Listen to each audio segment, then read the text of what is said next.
Happy Tuesday, everyone. Hope you're all doing great today. I'm driving to work. I have a meeting today and got some great things happening. Today is a meeting about a new festival that we've sort of announced, but we'll be talking more about it. It's going to be in Green Cove Springs, but more about that later. I'll know more later, actually. I want to talk to you about the Whitaker family just for a minute here. And those of you that have been following and keeping up with the Whitaker family online, you already know that this is probably the best reality show that has ever happened without a production and unscripted. And there may never be another one like it. It's unbelievable.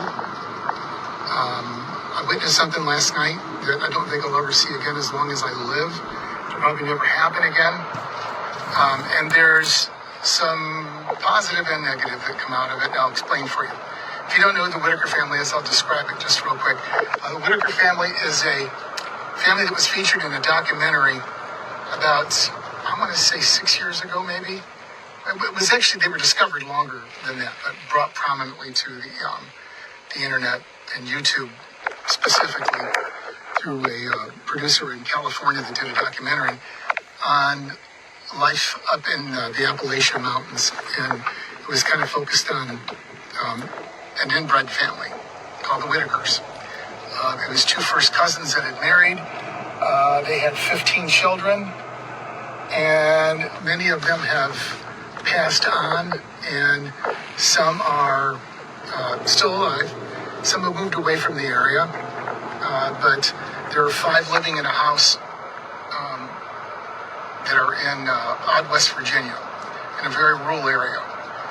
And there has been a few people in there documenting their life, but recently there's been 2 gentlemen in there that have been trying to help them get some funds raised and help them improve their life, because there's 3 disabled, like completely disabled almost, people there. One of them's kind of high functional, but they can't talk, very limited as to what they can do. But obviously left over from a life that wasn't very uncommon years ago. One of them's 70, one's 71 years old, and one's 46 years old.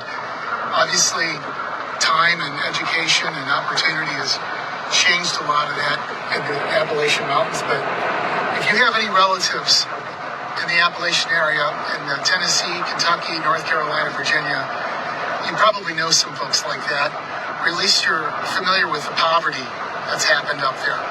That's a big part of it. No jobs, poverty, coal mining is closing down. Honestly, folks, it's a part of America that we've all forgotten about or never knew about, but our government sure has failed them over the years. We've got funds, we've got programs, we've got all kinds of things in the inner city to help folks in the inner city, and have for years. And I'm not saying they don't deserve it, they do deserve it.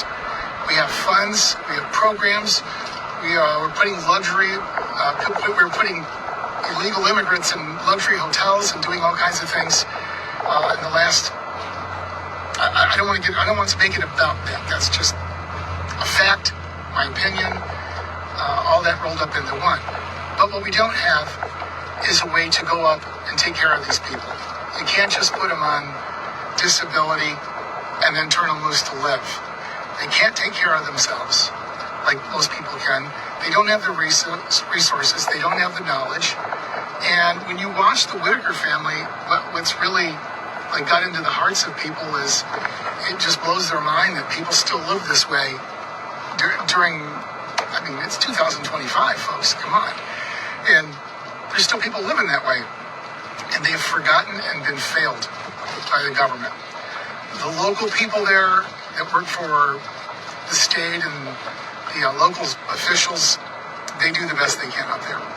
Their hands are full. The Whitaker family is not the only family like that up there they're taking care of. Now, getting back to what's kind of confused me and troubles me a little bit is I've gotten involved with a little bit of kind of the fundraising type thing. I've gotten some donations for them, and I'm supposed to be up there on Friday. In the meantime, there's been a huge eruption that's happened up there with a family member who is on drugs, which, if you you watch any documentary about the Appalachian Mountains and some of the rural areas, there's a lot of What? More funds? meth addicts up there, and it's very common. It's all over the place up there. It's really sad. I mean, it is. And I'm not saying that to point the fingers or create a freak show out of this whole thing. It's to